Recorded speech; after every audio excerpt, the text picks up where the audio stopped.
नमस्कार दोस्तों, कैसे हैं आप सब लोग। ये मेरे फेवरेट टूल्स हैं और आपका स्वागत है एक नए सेशन में मोबाइल मैकेनिक के। ये हैं जियोनी F103, जियोनी F103। ये फ़ोन थोड़ा सा बीमार हो गया है। इसकी बीमारी ये है कि इसका LCD कॉम्बो नहीं चल रहा है। उप्स, कस्टमर को सिम कार्ड देना भूल गए हम लोग।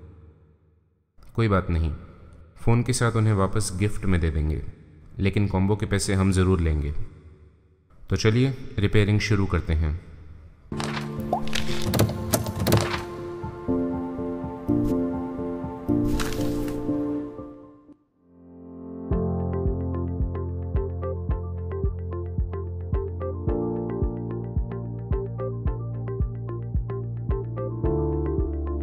फ़ोन का पावर बटन दबाने पे फ़ोन वाइब्रेट होता है, लेकिन डिस्प्ले पे कुछ भी नहीं दिखाई देता है।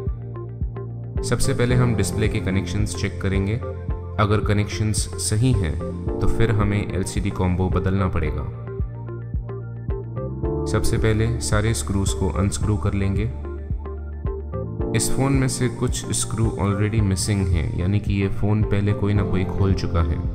मैं बस आशा करता हूँ कि मदरबोर्ड को कोई नुकसान ना पहुँचाया गया हो। प्लास्टिक टूल से फ़ोन की बॉडी में कभी कोई स्क्रैच नहीं पड़ेगा।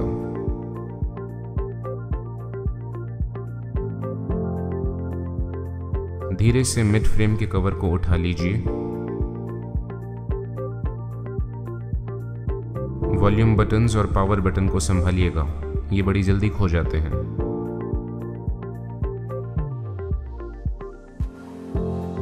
कनेक्शंस और मदरबोर्ड दोनों ही सही लग रहे हैं। सबसे पहले RX एंटीना केबल को उठा लेंगे। कभी भी इस केबल को ज़्यादा ज़ोर से मत खींचिए, ये टूट गई तो आपको नई लगानी पड़ेगी, और अगर आपने नई नहीं लगाई तो फ़ोन में नेटवर्क बहुत प्रॉब्लम करेगा।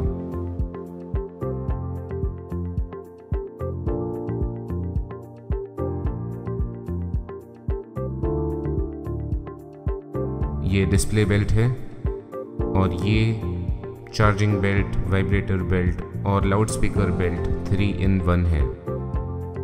ये पावर बटन और वॉल्यूम बटन की बेल्ट है। बहुत नाजुक है, ध्यान से रिमूव करें। ये टच पैनल की बेल्ट है।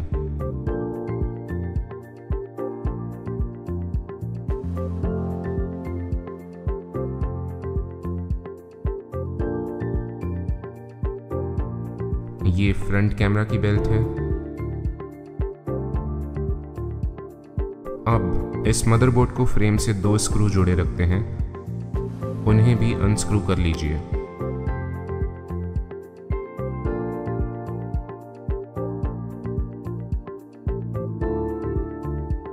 धीरे से मदरबोर्ड को ऊपर उठा लीजिए।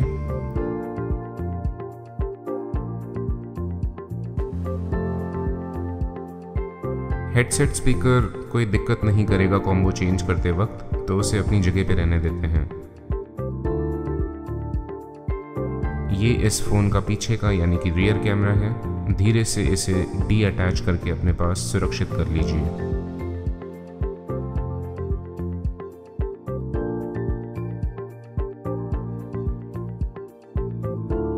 ये लिटमस पेपर रेड हो चुका है, यानी कि इस फ़ोन में वाटर डैमेज हुआ है।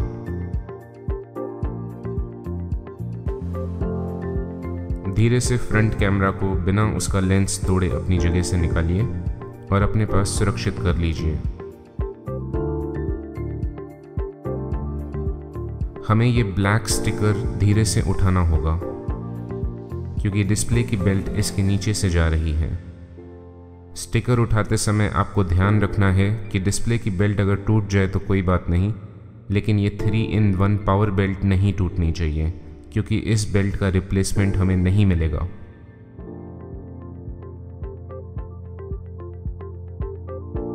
ये पहली बेल्ट वाइब्रेटर, चार्जिंग और लाउड स्पीकर तीनों को पावर देती है, तो इससे नुकसान न पहुंचे इसका खास ध्यान रखना होगा आपको। बेल्ट को फर्मली पकड़ें और फिर उठाएं।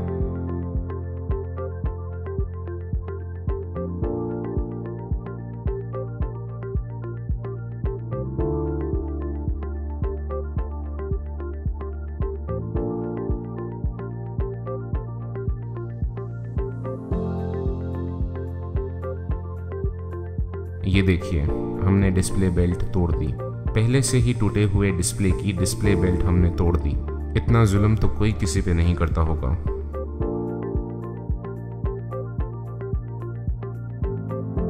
पर अफसोस की कोई बात नहीं, क्योंकि जिस बेल्ट को हमें बचाना था उस बेल्ट को हमने बचा लिया है। हमें एक्चुअली ये पूरा स्टिकर निकालना चाहिए था, लेकिन उसके बाद ये फ़ोन बहुत ख़राब दिखता हम जब भी इसे वापस बैठाते।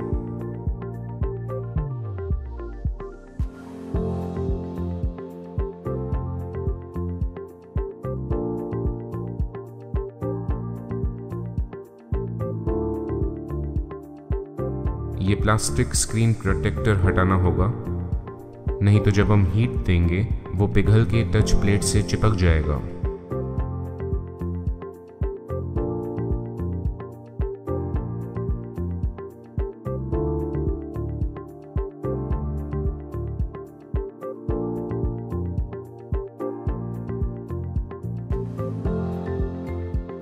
अब एक माइल्ड हीट टेम्परेचर पे पूरे कॉम्बो को हीट अप करेंगे।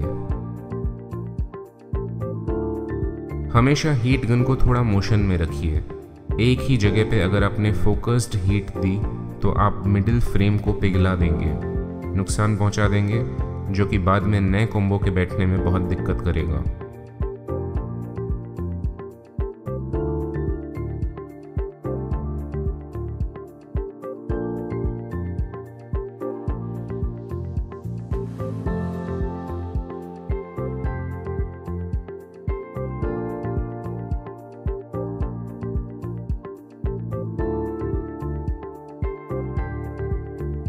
क्योंकि इस कॉम्बो में डिस्प्ले की बेल्ट नीचे से आती है, तो हम इसे फ़ोन के ऊपर की साइड से उठाएंगे।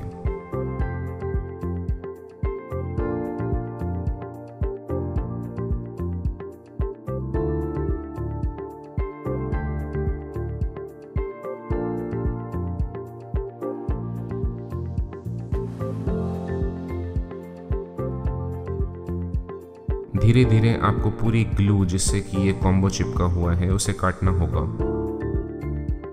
ध्यान रहे मिड फ्रेम को नुकसान नहीं पहुंचाना है।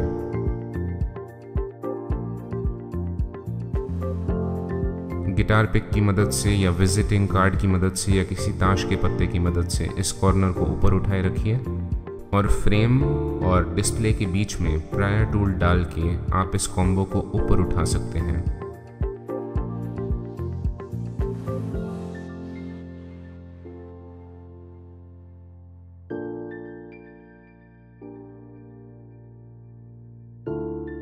जब तक हम एक कोने पे काम करते हैं दूसरे साइड की ग्लू ठंडी हो जाती है, तो उसे वापस से हीट अप करें।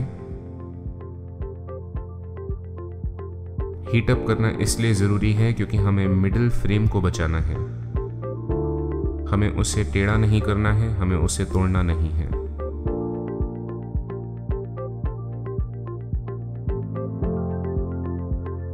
इस कॉर्नर से आप देख सकते हैं कि मिडिल फ्रेम थोड़ा सा टूटा हुआ है, यानी कि कस्टमर ने इसी साइड से फ़ोन को गिराया होगा, जिसकी वजह से ये डिस्प्ले कॉम्बो बंद पड़ गया था।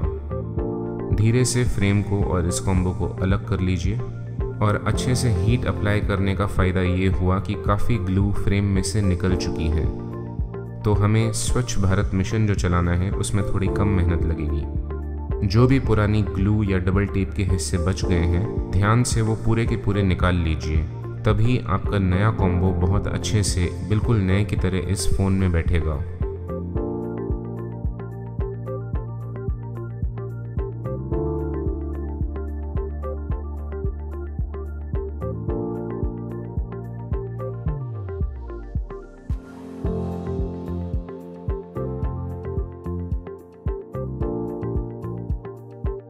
तो अब फ्रेम क्लीन हो चुका है और अब समय है कि हम नया कॉम्बो इस फ्रेम के ऊपर बैठा दें। ये है पुराना टूटा हुआ कॉम्बो जिस पे हमने थोड़ा सा जुल्म कर दिया, आई एम सॉरी। और ये है नया कॉम्बो। अब हमारी इज्जत इस कॉम्बो के हाथ में है।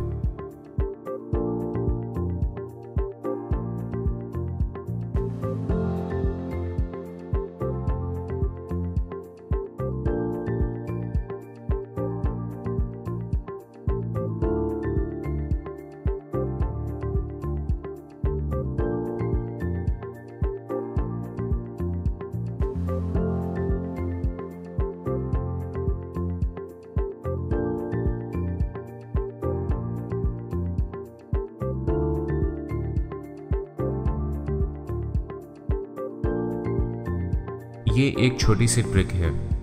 अगर आप इस तरीके से इस बेल्ट पे टेप लगा देंगे तो इस कॉम्बो को फ्रेम पे बैठाना बहुत आसान होगा और फ़ोन के पूरे असेंबल होने के बाद भी ये डिस्प्ले बेल्ट सुरक्षित रहेगी।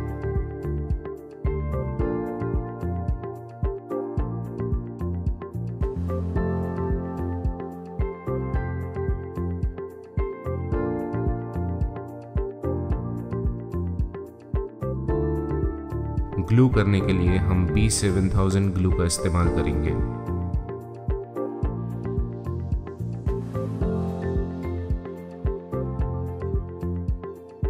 ग्लू लगाते वक्त बिल्कुल भी कंजूसी मत करिए।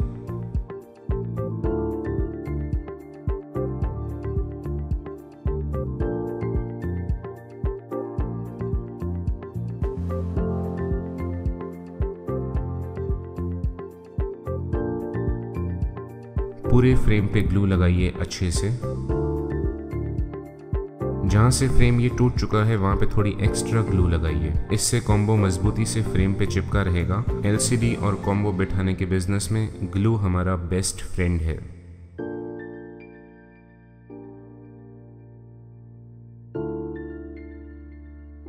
अब सबसे पहले धीरे से डिस्प्ले की बेल्ट को इस तरीके से फ्रेम के अंदर स्लाइड इन कीजिए। नीचे के कॉर्नर्स मिला के कॉम्बो को बैठाइए।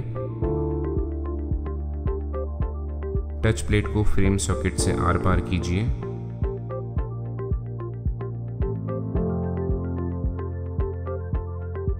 और धीरे से पूरे कॉम्बो को फ्रेम पे बैठा दीजिए। हल्की उंगलियों से इस कॉम्बो को दबाते हुए इसे पूरी तरह फ्रेम के ऊपर बैठा दीजिए। ये जो एक्स्ट्रा ग्लू है ये प्रोटेक्टिव फिल्म के साथ पूरी बाहर निकल आएगी, तो इसकी टेंशन बिल्कुल मत लीजिए। अब हमें डिस्प्ले और चार्जिंग बेल्ट को बैठाना है। इन्हें धीरे से अपनी जगह पे वापस चिपका दीजिए।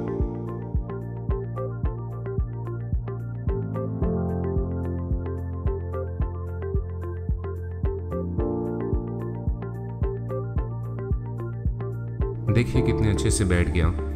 कोई कह भी नहीं सकता कि इस ब्लैक स्टिकर को कभी उठाया गया था। मजाक कर रहा हूँ, क्लियरली मालूम पड़ रहा है कि इसे उठाया गया था।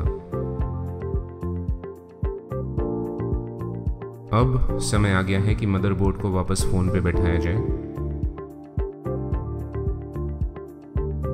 सबसे पहले प्रॉक्सिमिटी सेंसर के रबर को अपनी जगह पे बिठाएंगे। रियर कैमरा को मदरबोर्ड से अटैच कर दीजिए और फ्रंट कैमरा को सीधा फ्रेम के ऊपर ही बैठा दीजिए।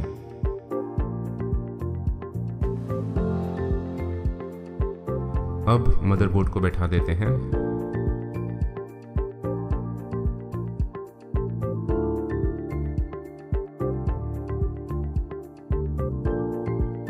अब सबसे पहले वो दो स्क्रूज बैठा दीजिए जो मदरबोर्ड को फ्रेम से मजबूती से जोड़े रखेंगे। ये स्क्रू चार्जिंग बेल्ट के बहुत नज़दीक है, तो ध्यान रहे कि चार्जिंग होल्डर को या बेल्ट को आप नुकसान ना पहुंचाएं। अब चार्जिंग बेल्ट को और डिस्प्ले बेल्ट को अपने अपने होल्डर्स में बैठा दीजिए। अब इस नई टच पैनल की बेल्ट को अपने सॉकेट पे बैठा दीजिए। अब फ्रंट कैमरा की बेल्ट को सबसे आखिर में, लेकिन किसी से भी कम नहीं, पावर बटन और वॉल्यूम बटन की बेल्ट को।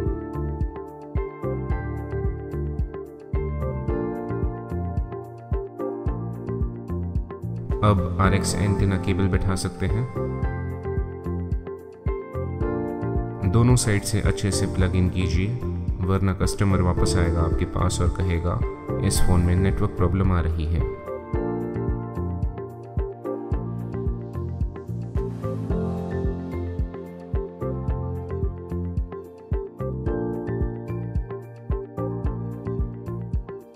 वॉल्यूम बटन्स और पावर बटन को मिड फ्रेम कवर में बैठा दीजिए और धीरे से अब इस कवर को मिड फ्रेम के ऊपर बैठा दीजिए।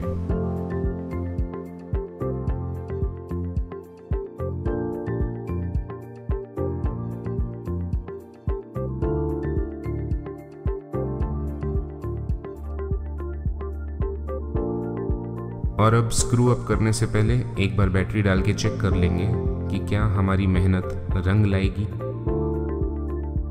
जी बिल्कुल, ऑरेंज रंग लाएगी। मुझे ये जियोनी की नई स्माइल बहुत पसंद है। इस अल्कोहल क्लीनर से हम बाद में इस एक्स्ट्रा ग्लू को क्लीन कर देंगे।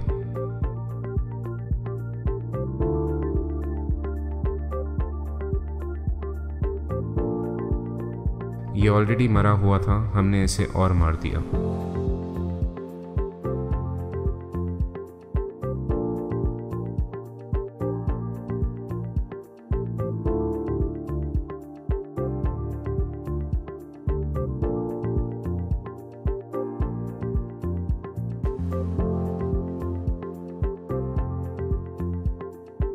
ये फ़ोन बूटअप होने में कुछ ज़्यादा समय ले रहा है।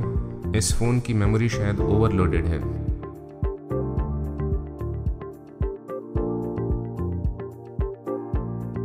ये एक बढ़िया फ़ोटो था। मुझे भी ऐसा फ़ोटो खिंचवाना चाहिए। हम सभी को खिंचवाना चाहिए। ओके, तो नया LCD कॉम्बो परफेक्टली काम कर रहा है। तो आखिरी बचे 2 कदम की ओर बढ़ते हैं। सबसे पहले स्क्रू अप कर देते हैं इस फ़ोन को। इस फ़ोन में भी स्क्रू के 2 साइज़ हैं। जो थोड़े लंबे स्क्रूज हैं वो बैक कवर पे, जहाँ पे आपको उभार दिखता है, वहाँ पे लगेंगे।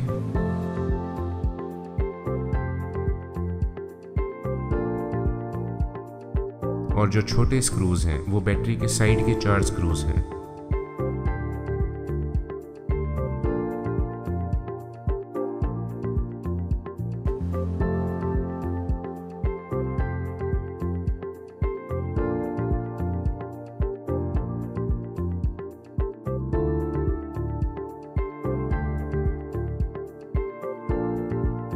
अब बस एक आखिरी काम बच गया है। इस फ़ोन को टेप अप कर देते हैं। नए LCD कॉम्बो को ग्लू करने के बाद टेप अप करना बहुत ज़रूरी है। लगभग 6 से 7 घंटे बाद जब ये ग्लू पूरी तरह सूख जाएगा, फिर ये फ़ोन बिल्कुल नए की तरह मजबूत हो जाएगा। हम ये सिम कार्ड्स और मेमोरी कार्ड कस्टमर को एज अ गिफ्ट करके वापस देंगे। मुझे यकीन है वो इन्हें वापस पाकर बहुत खुश होंगे। मुझे ये भी यकीन है कि आप इस वीडियो को एक लाइक ज़रूर देंगे। और अगर अभी तक आपने चैनल को सब्सक्राइब नहीं किया है तो चैनल को सब्सक्राइब कर लीजिए, ताकि हम फिर ऐसे ही मिलते रहें। और जब तक हम फिर मिलें, अपनी लड़ाई खुद लड़ते रहिए और दुनिया को जीतते रहिए। फिर मिलेंगे इसी जगह।